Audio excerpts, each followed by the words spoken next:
To की story line leak हुई। ये है पुष्पा 2 का विलन और केजीएफ स्टार रॉकी भाई को भी देखने को मिलेगा पुष्पा राज के साथ पुष्पा 2 में। ये एक्ट्रेस बनी है पुष्पा 2 की हीरोइन। उसके साथ ही इस सुपरस्टार का कैमियो इस फिल्म में रहने वाला है।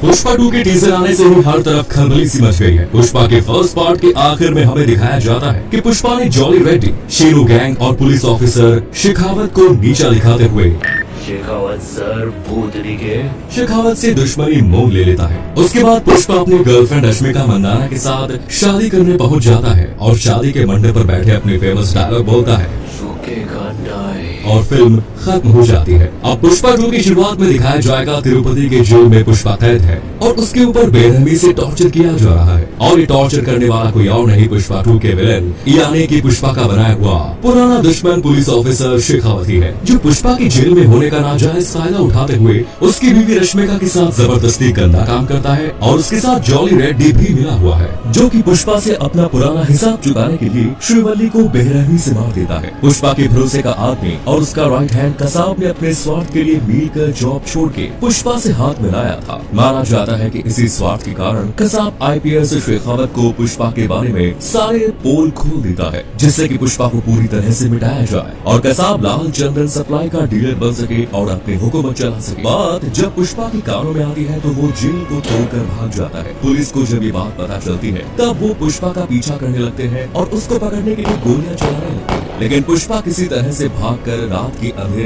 में सैर शालम के जंगल के अंदर छुप जाते हैं और पुलिस उसके ऊपर अंधाधुंध गोली चलाने लगती है। लेकिन उस रात उन्हें पुष्पा की बॉडी जंगल में कहीं नहीं मिलती। फिर अगले दिन पुलिस ने शेर चालम के जंगल में पुष्पा को ढूंढने के लिए एक स्पेशल फोर्स भेजी तो ढूंढते ढूंढते उन्हें भाकरपेट की पहाड़ियों पर पुष्पा का खून से लथपथ शर्ट मिलता है, जिस पर 8 गोलियों के निशान पाए जाते हैं। पुष्पा की बॉडी नहीं मिलने पर पुलिस ने पुष्पा को डेड घोषित कर दिया। यह खबर टीवी पर आते ही पुष्पा के समर्थकों ने चारों तरफ आंदोलन चालू कर दिया और चित्तूर, तिरुपति जैसे इलाकों में दंगे छिड़ गए। इसके साथ अन्नमया जैसे और शहरों में पुष्पा के समर्थकों ने बुरी तरह से तोड़फोड़ करनी शुरू कर दी। हजारों की तादाद में लोग सड़क पर उतर आए और गुस्से से दुकानें और गाड़ियां तक तोड़ डाली। पुलिस के खिलाफ विद्रोह करना शुरू कर दिया। पुष्पा के समर्थकों का यही कहना था कि लाल चंदन के 2 नंबरी के पैसों से वो खुद ऐशो आराम की जिंदगी नहीं जीता था, बल्कि पुष्पा गाँव के गरीबों की मदद किया करता था, सब गरीबों को खाना खिलाया करता था। उनके मुताबिक वो कोई भगवान से कम नहीं था। ऐसे चलते हुए करीब 1 महीना बीत गया, लेकिन लोगों ने दंगे जारी रखे। कईयों का मानना था कि शायद पुष्पा जापान या मलेशिया चला गया है और कुछ लोगों का मानना था कि पुलिस ने पुष्पा को छुपा कर रखा है। अचानक से एक दिन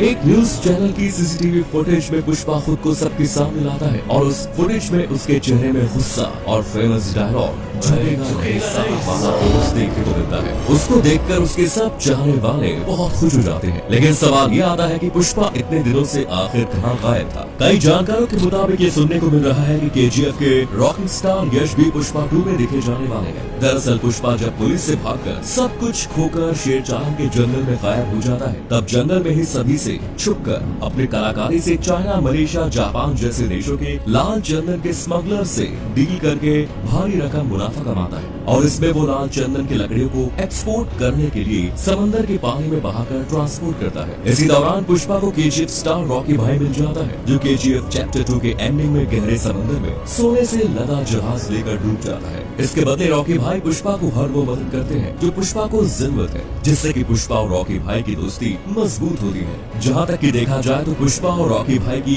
बैकग्राउंड स्टोरी सेम ही है। दोनों ही गरीब मजदूर से बहुत ही कीमती चीज सोना और लाल चंदन का स्मगलिंग करके पावरफुल आदमी बन के पूरी दुनिया में राज करना चाहते हैं, जिससे कि दोनों का ही दुश्मनों का लिस्ट बहुत ज्यादा हो जाता है और दोनों ही कैरेक्टर में माँ से जुड़े इमोशन को जबरदस्त दिखाते हैं और दोनों कैरेक्टर में ही दुश्मनों ने हीरोइन को मार डाला है। दरअसल पुष्पा पार्ट 1 में पुष्पा राज ने जॉली रेड्डी, शेरू गैंग और आईपीएस शेखावत से दुश्मनी मोल ली थी और पुष्पा 2 में उन लोगों ने पुष्पा से बदला लेने के लिए उससे उसका सब कुछ छीन लिया। पुष्पा 2 में हमें ये देखने को मिलेगा कि रॉकी भाई को कैसे मिली मदद और पुष्पा का मैन पावर से वो और भी ज्यादा स्ट्रॉन्ग बनकर इंडिया वापस लौटते हैं, जिससे कि दुश्मनों से जंग छेड़कर पुष्पा अपने मकसद को पूरा कर सके और इंडिया में रूल कर सके। इसलिए पुष्पा 2 की 3 मिनट की टीजर के लास्ट में हमें पुष्पा को पुलिस स्टेशन में बैठे ये डायलॉग देते सुनाई दे रहा है, अब रूल पुष्पा का।